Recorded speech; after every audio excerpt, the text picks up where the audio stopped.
sibingelele kugogo uMfeka ekhona phakathi kwethu. Bingelele nabo bonke omama nogogo abakhona egameni lenkosi. Siyabingelele obaba, obhuti, intombi nensizwa nabancane. Siyabonga abazalwane ukuthi nikhona namhlanje ephasikeni ukuzokhonza uNkulunkulu kunye nathi. Sibingelele i-NIM impendle iphakathi kwethu. Amen. Cela sishayele izandla impendle. Ayikho impendle, cela isukuma impendle siyibone.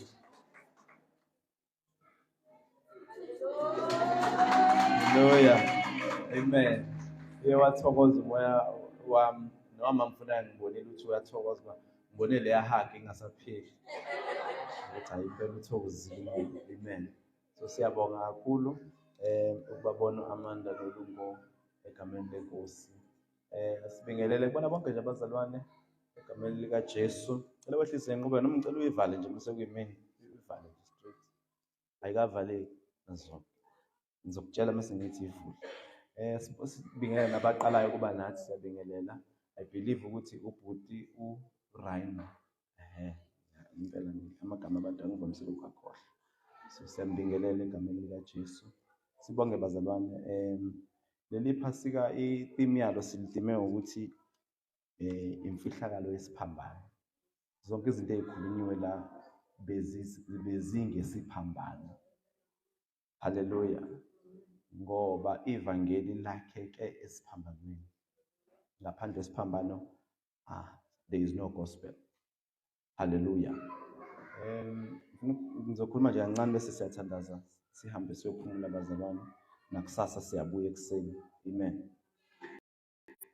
Kunamandla alapha kesiphambanweni. Yabona zonke izinto akade bezisho zikhombisa ngempela ukuthi impilo yethu yokukholwa iyakhelwe kwisiphambano. Zonke lezi zinto bezikhulunywa la ngoJesu eziningi zazo zenzeka ngesikhathi uJesu esesiphambanweni. Mawufunda u1 Corinthians chapter 1 verse 18, cela ungifundele sima. Lithi iBhayibheli izwi lesiphambano liwubuwula kwababhubhayo. Kepha kuthina esisindiswayo lingamandla kaNkulunkulu. Sengilifunde ngaliqeda noma ngabe sengabe salifunda. Izwi lesiphambano liwubuwula bese kuba nama categories ukuthi liwubuwula kobani? Kwababhubhayo bese kithi esisindiswayo lingamandla kaNkulunkulu. 1 Corinthians chapter 1 verse 18. Now uPaul bazalwane ngizokhuluma nje just 10 minutes ngamandla esiphambano. Indlela uPaul alishumayele ngayo ivangeli nesiphambano sikaKristu. Ubengakushumayeli ngobuhlakani bakhe. Ubengakushumayeli ngemfundo yakhe. Moya ku chapter number 2 of 1 Corinthians if I'm not mistaken, uthi ekufikeni kwami angifikanga ngamazwi amakhulu nahungayo. Kodwa nganquma ukuthi angiyokumazi omunye umuntu ngaphandle kaKristu, not just uKristu nje ebethelwe esiphambanweni. That is what he chose.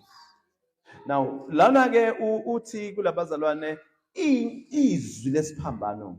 Lela gama elithi izwi mamgomede akusilele iphimbo, but it's the word, it's the message, it's logos. Hallelujah. Umethi izwi lesiphambano ukuthi umyalezo wesiphambano lesishumayelayo ubula kwabanjani kwababhubhayo. Ngamanye amagama kwababhubhayo asazi senzani ngokwabo. Sporekile ngokwabo.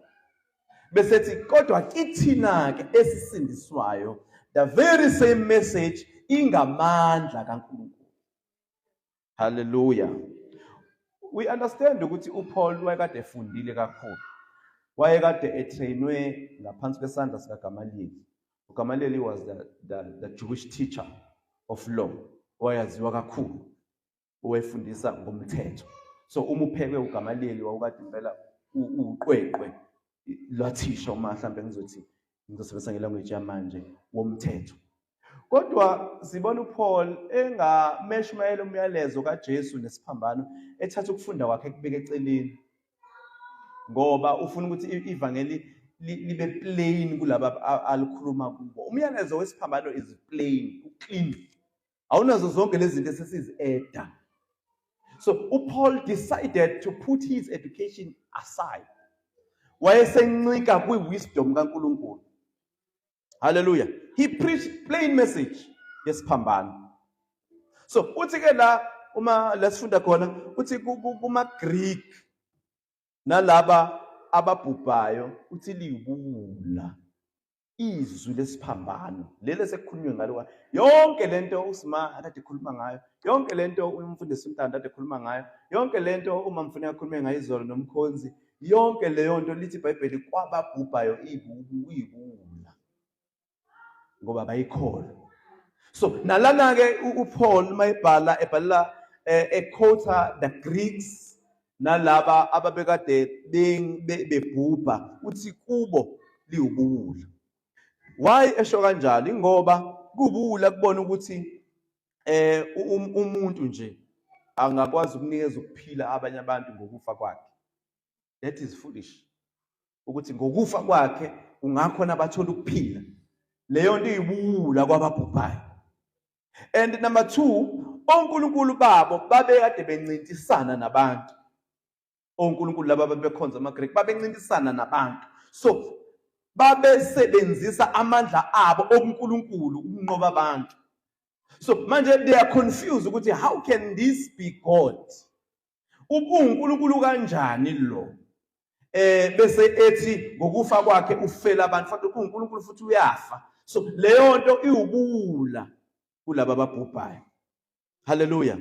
Ukuthi umuntu anganika abanye ukuphila ngokubafela bese kube khona abathola ukuphila. Leyo nto ayiunderstandeki.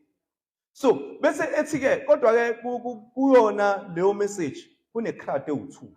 Kulabo ababhubhayo kubula. Bese ethi kuthina ke sisindiswayo. Ukuthi lingamandla kaNkulunkulu. Uma ufunda uRomans I think 1:16 lithi iBhayibheli uthi uPaul ebhalela ibandla laseRoma uthi anginamahloni ngevangeli. Nizwe anginamahloni ngevangeli bese yasho ukuthi ngobani? Athi ngoba lingamandla kaNkulunkulu kuthina esisindiswayo.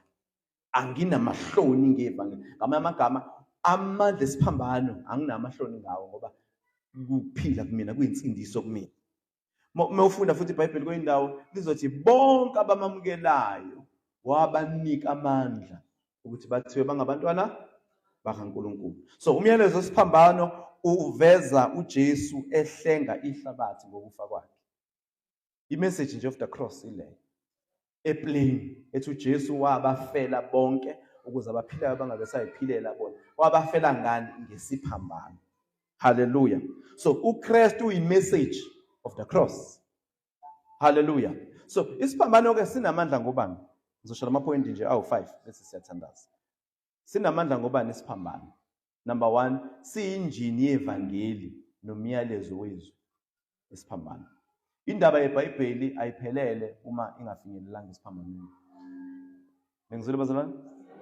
Ngicela ukuphinda futhi indaba yeBhayibheli lesilifundayo uma ukuba kufikwa ngesiphambanweni bizobe ingaphelele.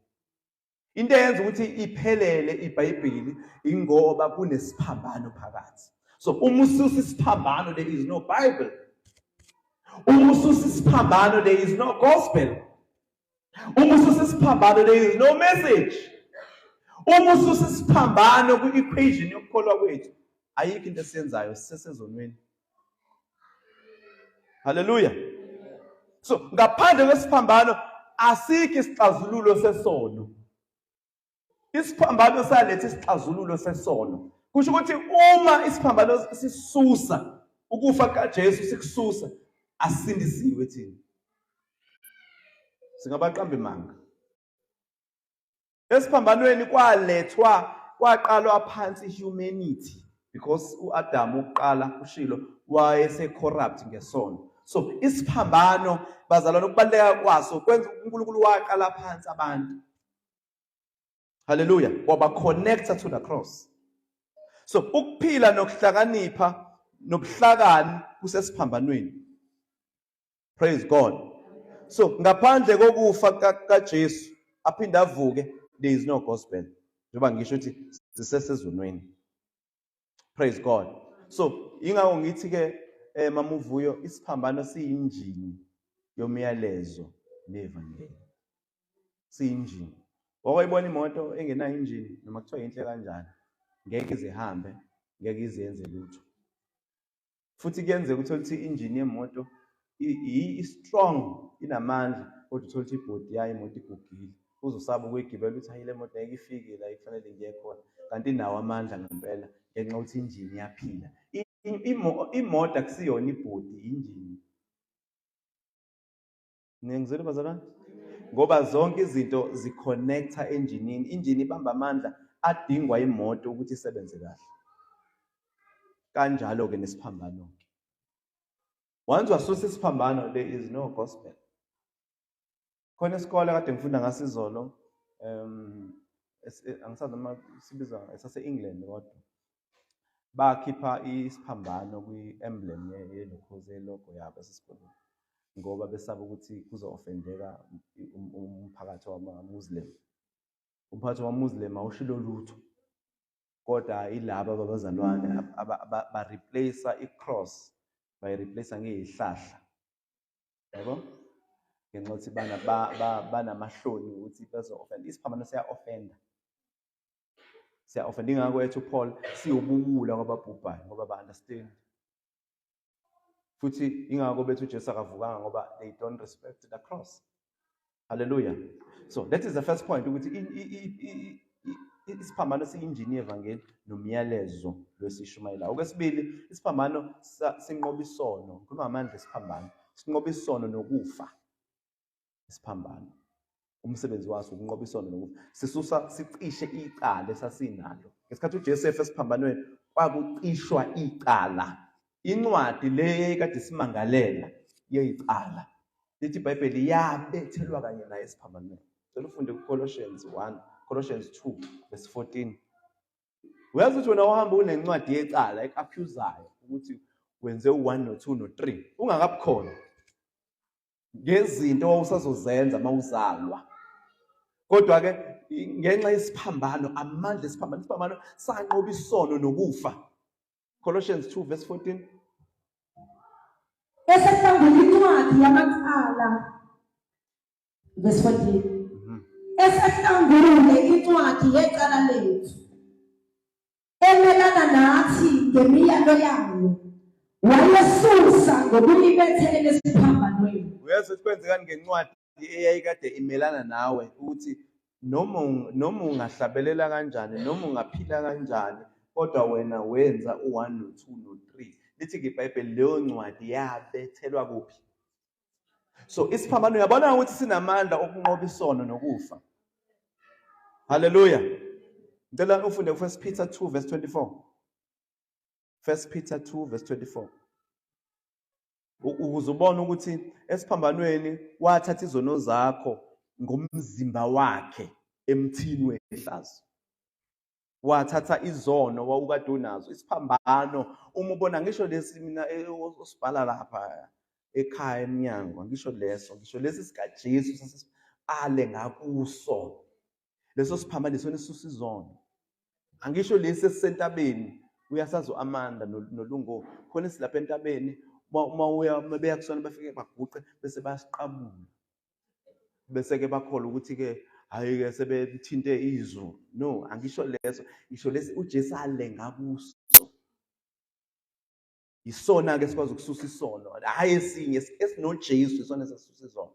Yes, ngicela ufunde verse 24. 1 Peter 2.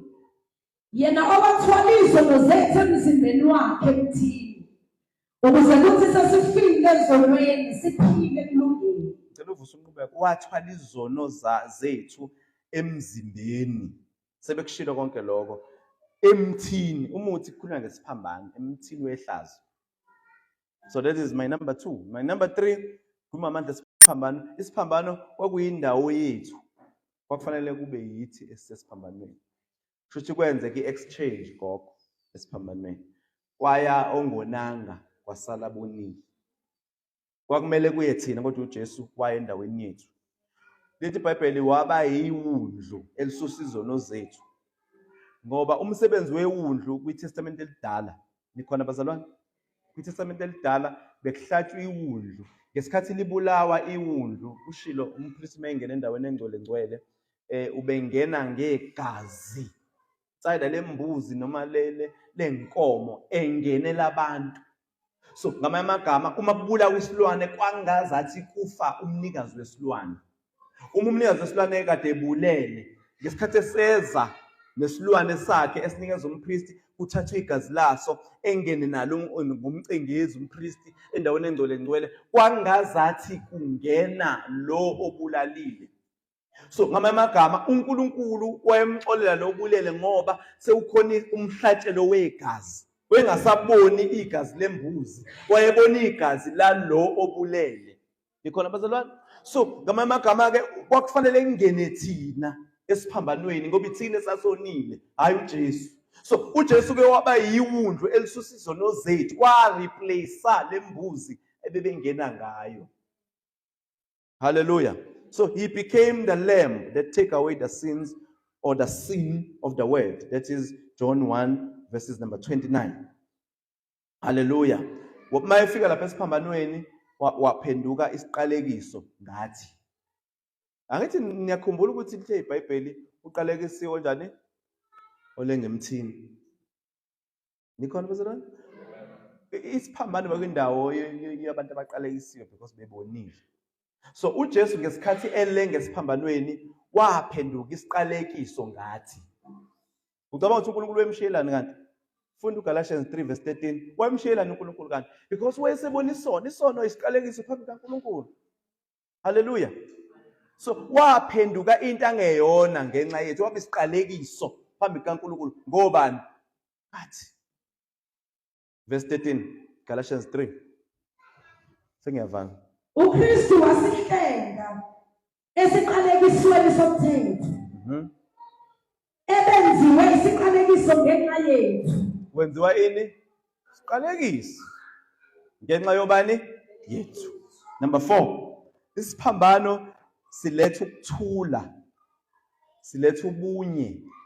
Siletha ukubuyisana. Ukubuyisana phakathi kaNkulunkulu nomuntu, ukubuyisana phakathi komuntu nomuntu. Ingakho kungafanele kube umzalo nomzondayo enkonzweni ngoba ngenxa yesiphambano. Esiphambanweni inzondo yasuswa.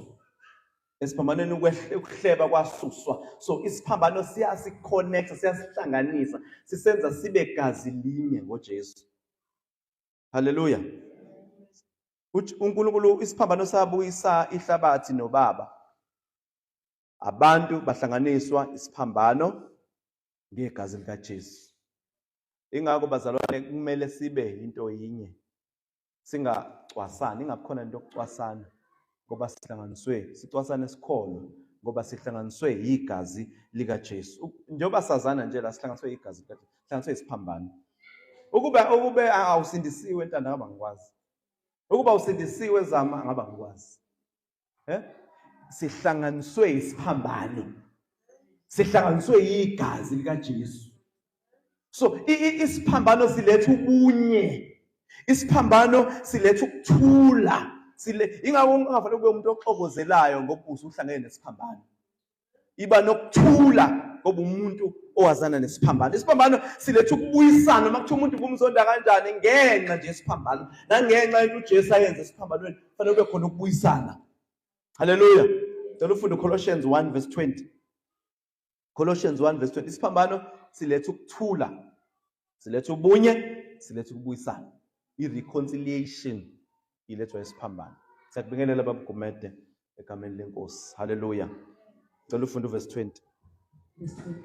Nokuba ngayo abuyisane nakho konke esenzile ukuthula ngegazi lesiphambano sayo. Nizwileke bazalwane, ngaye indodana wenza ukubuyisana nehlabathi lonke ngesiphambano ngegazi likaJesu. Hallelujah. Praise God. So isiphambano sisenza ukuthi number 5.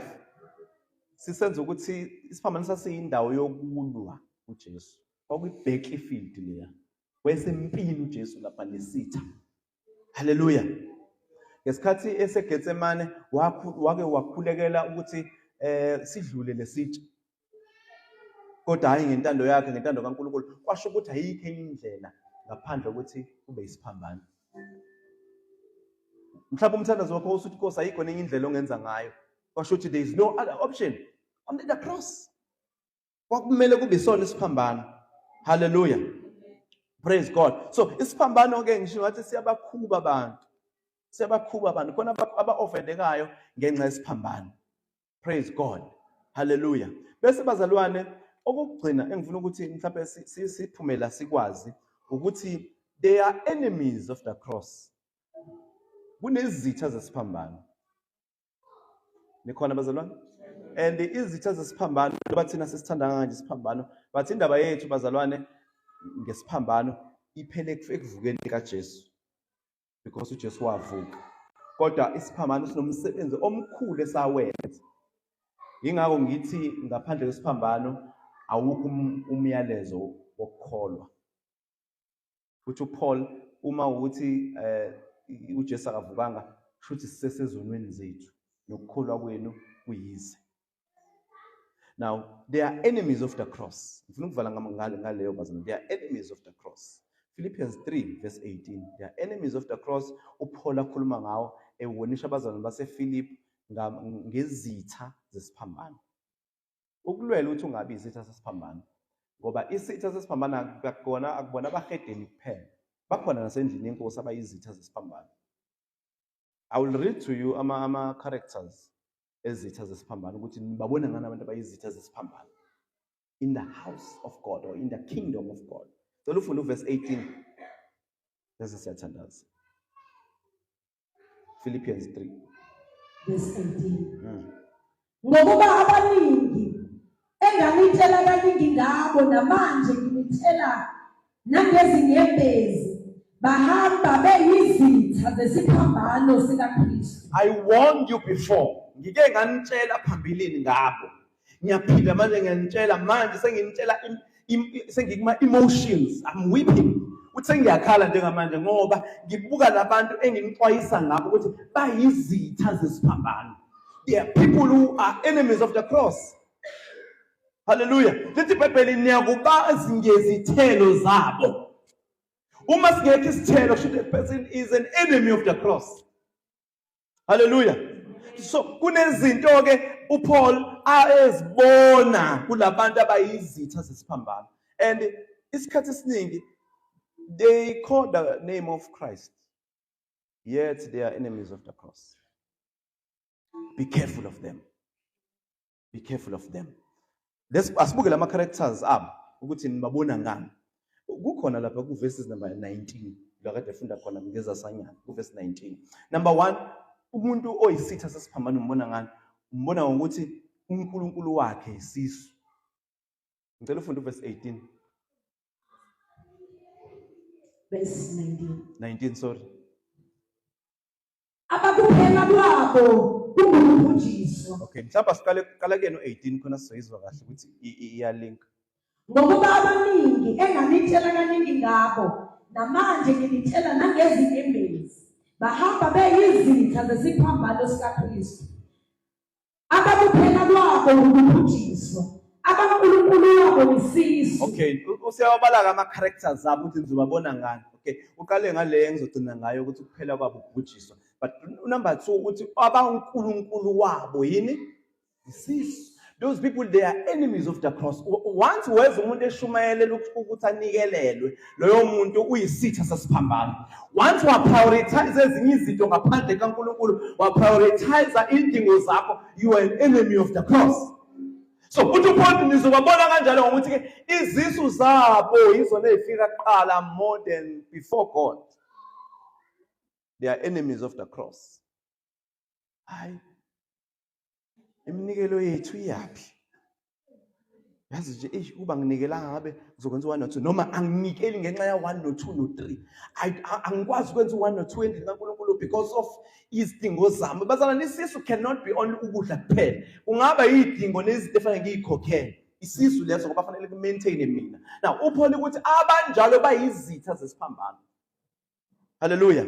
Number 2, ama characters abantu abayizitha zesiphambano, udumo lwabo lusehlazweni labo. They glorify their shame. abantu abayizitha zesiphambano uthi onile kodwa athokoze koneni kwakhe. Ngamanye amagama abasena unembeza kwesono. Lento yenza ukuthi noma wonile uhambe njengazothi akukho lutho olwenzile. Ichaza ukuthi you are an enemy of the cross and you must repent before uJesu abuye. Qhubeka verse 19.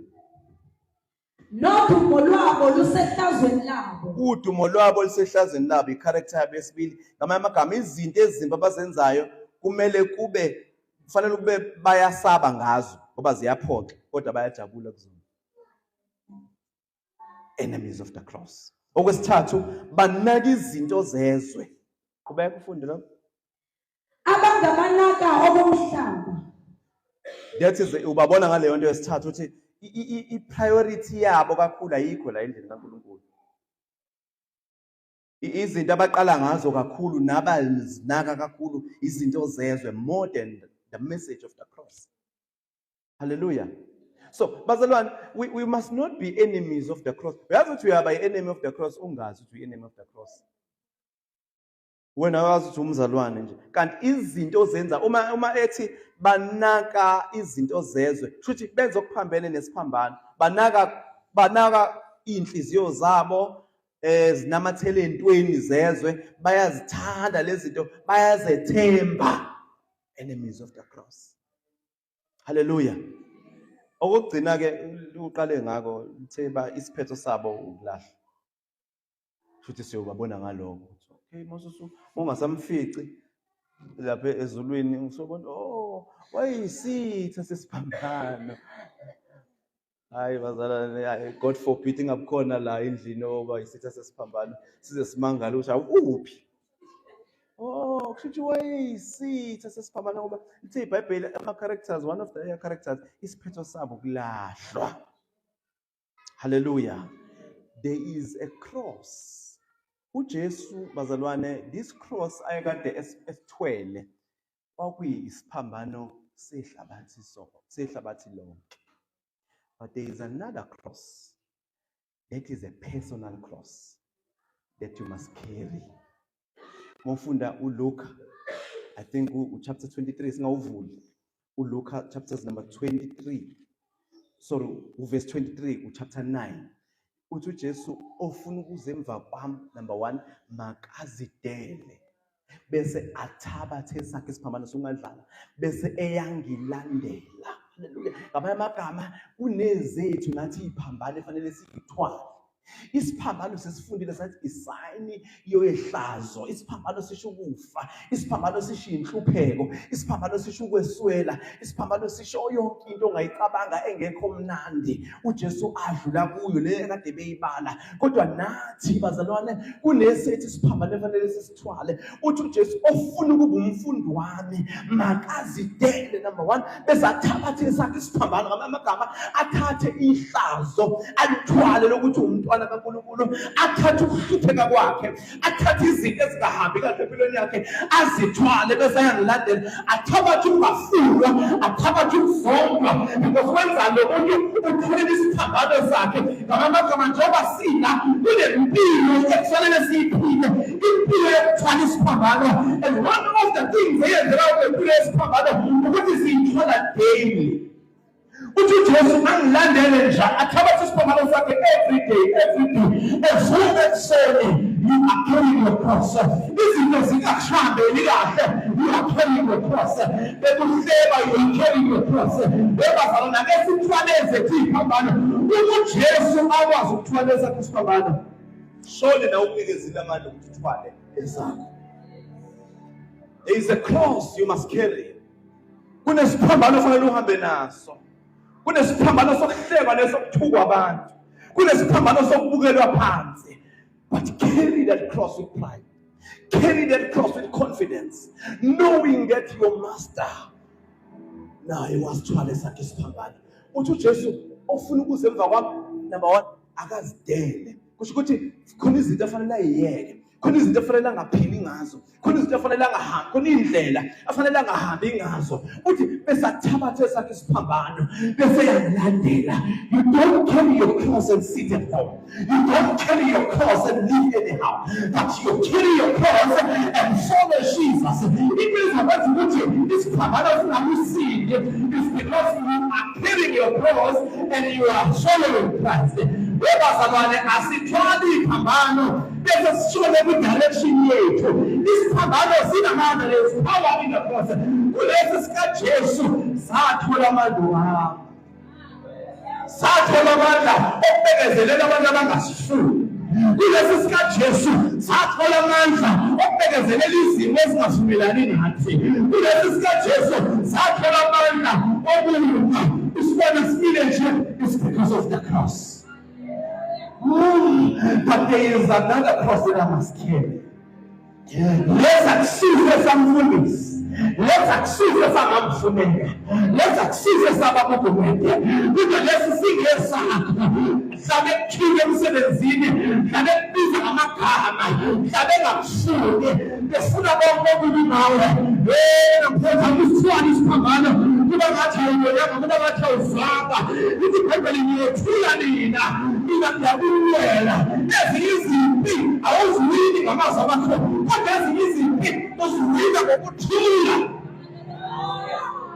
Carry your cross and follow Jesus. How do you carry your cross? You carry your cross which means the cross will not show your cross. You carry your cross with you be the resurrection.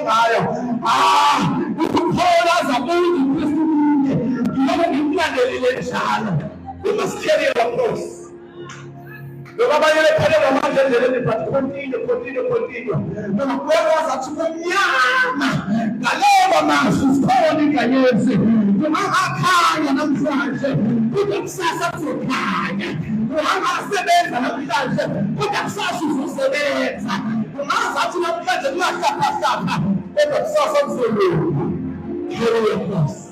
Tell us when you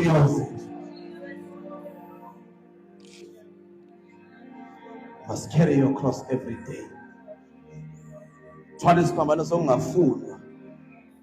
Thwala isiphambano sokwenziwa isilima. Thwala isiphambano sokuzuzwa. Thwala isiphambano sehlazo kaJesu.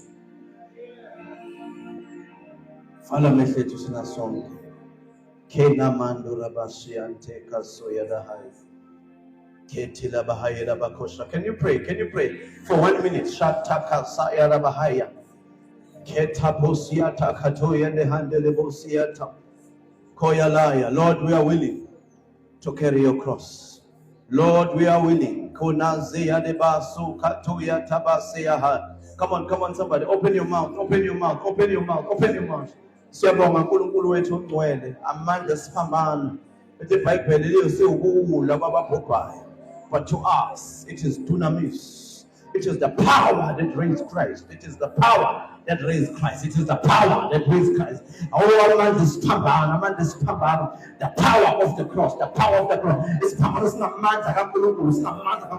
We are not see the soil. We are not see the soil. See my man. See my man. This is hamburger. So hamburger because you have power in you. It is my belief. The man now for some Jesus come up away. La man now for some Jesus come up away. Not by might, not by power, but by the Spirit, says the Lord. But when a man has come away, the Bible says, even Jesus, one kind is not telling you to come away. Let the Bible lay down. Let your power. But the one that is in the way, what's the conversation pain? What's the conversation shame? Yeah, what will somebody's power? There is power on the cross. When a man does this power, when a man does this power, when a man does this power, when a man does this power, I'll be telling us, when a man does this power, you can do the cross. You can do the cross. Oh, for your always, you can do the cross. Kekaye namsi, keyanto tapesi akatoya, ripakasie kelebe koshata, akafelang umana, akafelang inzelezi. Oh, babamngena wabanikeza amandla. You are the child of God.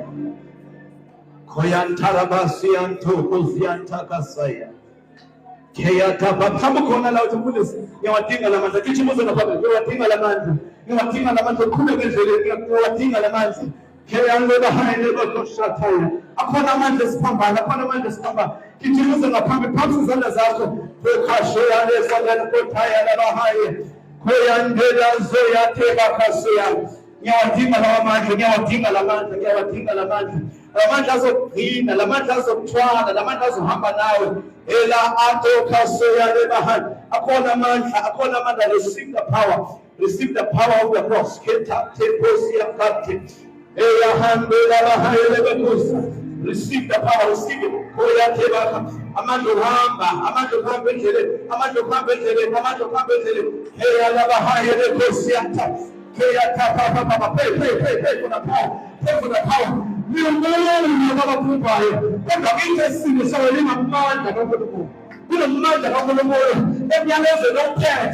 it's power of God. Thank you, Jesus.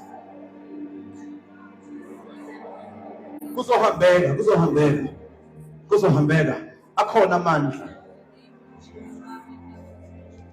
Thank you, Lord Jesus. Thank you, Jesus. Thank you, Lord. Thank you, Jesus. There is power in the name of Jesus. There is power in the name of Jesus to break every chain, to break every chain, to break every chain. There is power in the name of Jesus. There is power in the name of Jesus to break every chain, to break every chain, to break every chain. Asicela ukuphezela inkulu ngamandla esiphambano. Sayizandla. Thank you, Lord. Thank you, Jesus. Thank you, Lord. Hallelujah, hallelujah, hallelujah, hallelujah, hallelujah, hallelujah, hallelujah. Let us celebrate the power that raised Christ from the dead. We love our hands, we can say, His word,